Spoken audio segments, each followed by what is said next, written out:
Good morning students. आज हम पढ़ेंगे हिंदी व्याकरण का पाठ संधि। आपने पहले भी इस पाठ को पढ़ा है संधि पिछले क्लास में। तो संधि क्या है?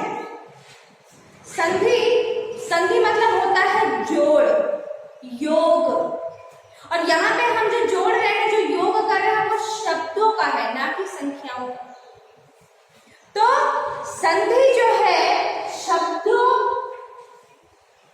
शब्दों का होता है, वर्णों का होता है, लेकिन जो संधि शब्दों का होता है वो होता है समास में। और जो वर्णों का योग होता है, वर्णों का जोड़ होता है, जिसे हम संधि कहते हैं, वो होता है आपके संधि। तो संधि में दो वर्णों के या दो ध्वनियों के मेल से जो विकार उत्पन्न होता है उसे हम संधि कहते हैं। दो वर्णों या दो ध्वनियों के परस्पर मेल से जो विकार उत्पन्न होता है वो संधि कहलाती है।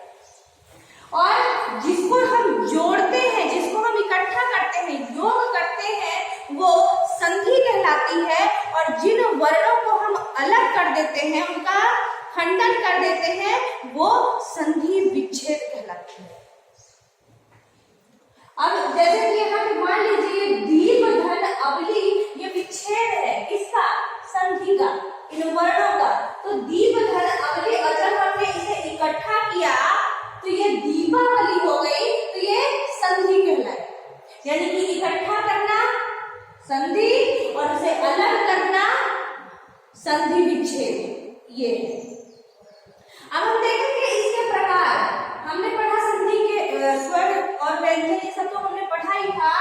संधि के तीन भेद होते हैं। पहला है स्वर संधि, व्यंजन संधि और विसर्ग संधि।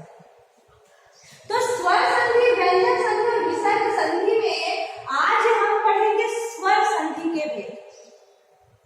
तो स्वर संधि का जो भेद है वो पहला भेद है आपके सामने दीर्घ संधि। दीर्घ यानी बड़ा, दीर्घ मतलब बड़ा।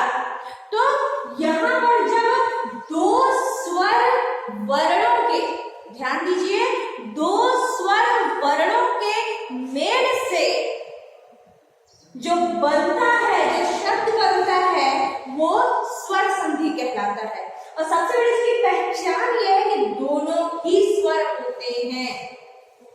अब जैसे कि यहाँ पे देखिए दीप धन अवली प्लस दीपावली। अब यहाँ पे देखिए आपके सामने दीप, मैंने पहले आपको वर्ण में पढ़ाया था कि जो स्वर होते हैं वो आसानी से मुख से बोले जाते हैं, और जो व्यंजन होता है वो बिना स्वर की सहायता से नहीं बोला जाता। तो क से लेकर ज्ञ तक जितने भी आपके पास व्यंजन होंगे उन सब में स्वर का समावेश होता है। अब यहाँ पे देखिए प में अ, छोटा आ और अ, अवली अ। तो जब छोटे अ मिलते हैं तो वो बड़ा आ का रूप ले लेता है। छोटा आ, बड़ा आ।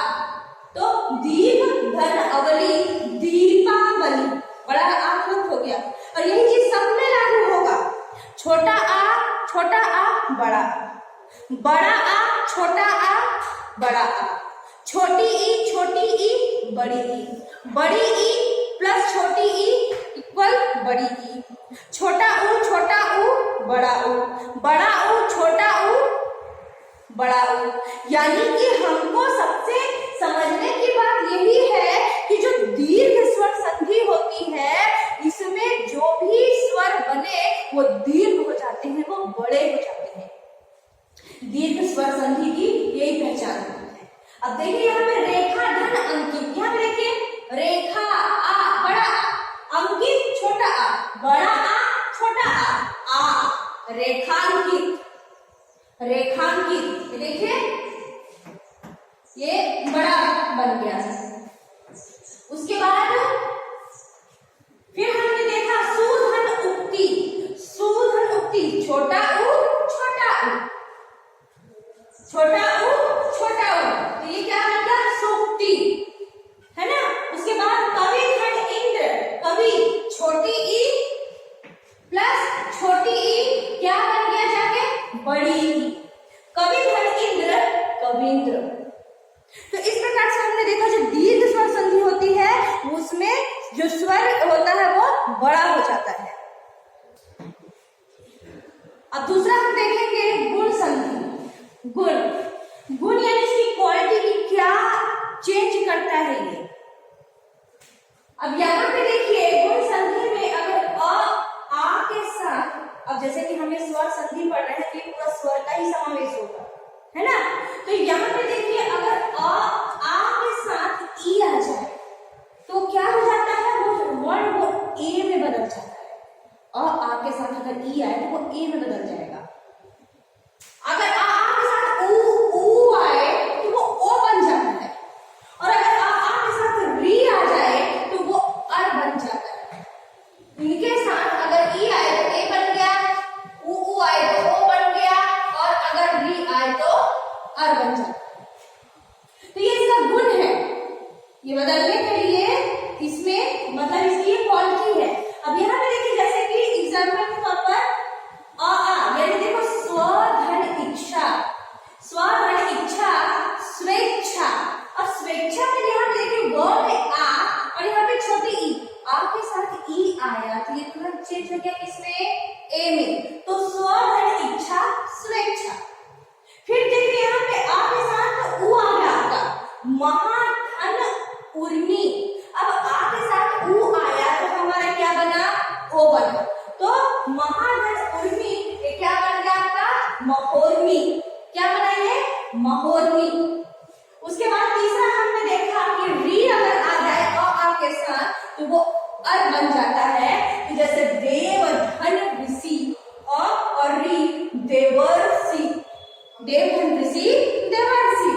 ये तो ये गुण संधि की क्वालिटी है, ये इसका गुण है कि अगर आ के साथ ई आए तो ए, आ के साथ ऊ आए तो ओ, और आ के साथ री आए तो ये अर में परिवर्तित हो जाता है। ये है आपका गुण संधि। अब यहाँ पे देखिए तीसरा है वृद्धि संधि। तो वृद्धि संधि जैसे कि नाम से ही पता है कि वृद्धि करना, क्योंकि हम कोई भी टॉपिक पढ़ते हैं तो उस टॉपिक में उसका क्या अभिप्राय है, क्या मीनिंग है, वो छिपा रहता है। अगर आप प्रश्नों को भी ध्यान से पढ़ेंगे ना तो जब वो प्रश्न आपको समझ में आ जाता है तो उसके उत्तर आपको खुद ब खुद बनने लगते हैं। लेकिन सबसे इंपॉर्टेंट होता है समझना उस प्रश्न को या उस टॉपिक को। अब यहाँ पे देखिए हमने दीर्घ संधि पढ़ा, फिर गुण संधि पढ़ा। तो गुण में हमने देखा कि आ में अगर ई आए तो ए बना, और आ के साथ अगर ऊ का प्रयोग हो तो ओ बना, और आ के साथ अगर री का प्रयोग हुआ तो वो अर बन गया। स्वेच्छा, महर्षि, देवर्षि, ठीक है ना। अब यहाँ पे देखिए हमने तीसरा देखा वृद्धि संधि। वृद्धि जैसे कि नाम से पता चल रहा है वृद्धि करना। अब वृद्धि किसमें, अब मात्राओं की वृद्धि यहाँ पे। अब यहाँ पे देखिए जो गुण में ए था वही अगर आ के साथ ए जुड़ता है तो वो ए बन जाता है, और वहीं पे अगर आ के साथ ओ और औ जुड़ता है तो वो औ बन जाता है, बड़ा। और जो देख रहे हैं उसी में से हम उदाहरण से समझेंगे, जैसे कि एक धन एक, एक धन एक यानी आ के साथ हमने किसका प्रयोग किया, एक का। एक धन एक, आ के साथ एक का प्रयोग हुआ, समावेश हुआ तो वो ए बन गया। तो एक धन एक, एक एक। ये देखिए मात्रा में यहाँ पे वृद्धि हो गई, एक धन एक, एक एक। फिर उसके बाद हमने देखा यहाँ पे सदा धन एव, सदा धन एव द, आ और ए, ये क्या बन गया, सदैव। क्या बना आपका, सदैव। तो यहाँ पे छोटा आ के साथ ए का हो तो ए बन जाए, बड़ा आ के साथ ए का हो तो भी ए बन जाता है, वृद्धि करता है। उसके बाद हमने जो तीसरा इसका देखा रूप वो था, जो सेकंड था कि आ के साथ अगर ओ आता है तो वो औ बन जाता है। क्या बनता है, औ बन जाता है। और अगर औ भी है तो औ ही बनेगा। यहाँ देखिए महाधन औसत, महाधन औसत। अब यहाँ पे आ है, आ और औ, इन दोनों को जब हमने जोड़ा तो महोत्सव बना। क्या बना? महोत्सव। फिर यहाँ पे देखिए महाधन ओजस्वी, यानी आ के साथ ओ जुड़ा है तो आ और ओ के मेल से क्या बन गया? औ। तो ये क्या बना? महोजस्वी। क्या बन गया आपका? महोजस्वी। तो यहाँ पे हमने देखा वृद्धि संधि के उदाहरण जो मात्राओं में वृद्धि करता है। अब यहाँ पे हम देखेंगे चौथा नंबर जो है वो है यण संधि। हमने दीर्घ स्वर संधि, गुण स्वर संधि, वृद्धि स्वर संधि, अब ये है यण स्वर संधि। तो यण स्वर संधि में जब ई, ई, उ, री के अलावा कोई और स्वर जुड़े यहाँ पे, तो यहाँ पर य, या और र का समावेश होता है या ये बनते हैं। अब जैसे कि यहाँ पे देखिए अगर ई के साथ आ हो तो ये या बन गया, ई के साथ बड़ा आ आया तो या बन गया, और री के साथ अ आया तो यहाँ पे रा बन गया। अब जैसे कि यहाँ पे यदि धन अपि बराबर यद्यपि, यदि धन अपि बराबर यद्यपि, यदि में देखिए यहाँ पे ई और अपि में अ, तो ई और आ दोनों मिलके जुड़े तो क्या बने? या, यद्यपि। क्या बना? यद्यपि। उसके बाद हमने देखा इति धन आदि, यहाँ पे छोटी ई और बड़ा आ, इति धन आदि ई और आ क्या बने? या। तो ये हो गया इत्यादि। उसके बाद पितृ धन अनुमति, पितृ री और आ बना पितृ री, पितृ, पितृ धन अ, री और आ क्या बन गया? आपका र। तो यहाँ पे पितृनुमति। तो इस तरीके से हमने देखा ये जो है ये यण संधि की पहचान है। अब यहाँ पे पांचवा नंबर देखिए अयाधि संधि। पांचवा जो है आपका अयाधि संधि। तो अयाधि संधि का मैं पहचान आपको बता रही हूँ। अय, आय, अब, आव, अभी। जब हम संधि करते हैं वर्णों का तो इस प्रकार के वर्णों या ध्वनियों का समावेश होता है अय, आय, अब, आव, अभी। तो ये पहचान में आपके रहेगा, इसका कंफ्यूजन नहीं होगा। अब देखिए जैसे ने धन अन नयन, ने धन अन नयन, गे धन अक गायक, गायक आय, गायक। अब को धन अन पवन, पवन, ओ धन अक पावक, आवक, पावक। अभी नौ धन इक नाविक। तो जैसे हम पढ़ते जाते हैं ना तो मात्राओं में वर्णों में एकदम कंफ्यूज हो जाते हैं, तो आपको कंफ्यूज नहीं होना है। आप इसको लेके पहचान में रख सकते हो कि अयाधि संधि में अय, आव, अक, है ना, आव, आदि इस तरीके के वर्ण मतलब संधि होते हैं जो कि नयन, पवन, गायक, पावक, नाविक इत्यादि शब्द बनते हैं। अब यहाँ हमने आज देखा संधि। संधि को हमने देखा कि क्या है संधि, यानी दो वर्णों के परस्पर मेल से जो परिवर्तन होता है, जो शब्द बनता है वो संधि कहलाता है। संधि के तीन भेद होते हैं, स्वर संधि, व्यंजन संधि और विसर्ग संधि।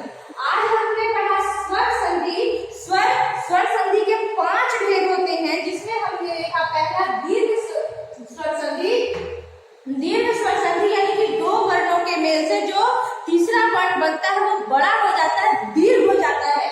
जैसे दीर्घ धन अवली, दीपावली, हिंद धन आलय, हिमालय, शिव धन आलय, शिवालय, पुस्तक धन आलय, पुस्तकालय इत्यादि। तो यहाँ पे छोटा छोटा आ मिलके बड़ा बन जाता है, छोटी ई मिलके बड़ी और छोटा उ मिलके बड़ा उ।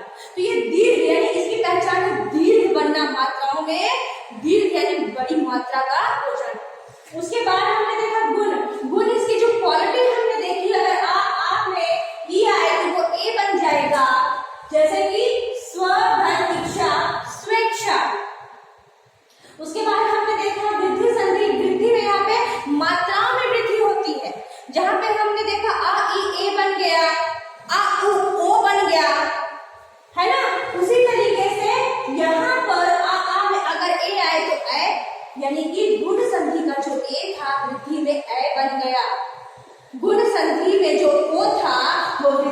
अ बन गया, और जो री था गुण में वो यहाँ पे आके अर बन गया।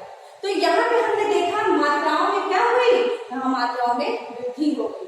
फिर उसके बाद हमने देखा यन संधि। यन संधि में इ ई उ ऊ री के बाद अगर कोई आया तो ये य या और र की प्राप्ति होती है। पहचान थोड़ा ध्यान में रखिए कि हमारे पास अगर यन संधि है, यन में य या और र की प्राप्ति होती है, जैसे कि प्रत्युत्तर, प्रत्येक, ठीक है ना, महर्षि इत्यादि। उसके बाद हमने देखा अयादी संधि। अयादी संधि में आपको जो ध्यान देने की चीज है वो है आय, आय, अब, आव, अवि, इन सब के जो मतलब वर्ण होते हैं वो हमें अयादी संधि में प्राप्त होते हैं, जैसे कि नयन, पवन, गायक, पावक, नाविक इत्यादि। तो छोटी छोटी चीज को अपने दिमाग में रखेंगे कि कौन सा संधि का है, जिसमें आप कंफ्यूज नहीं होंगे। आज हमने पढ़ा है स्वर संधि के भेद, कल हम पढ़ेंगे व्यंजन संधि और विसर्ग संधि। तब तक आप इसको अच्छे से पढ़ेंगे, जो समझ नहीं आएगा, ये फर्स्ट पार्ट है आपका संधि का, और जो समझ नहीं आएगा वो आप मुझसे पूछेंगे। Thank you.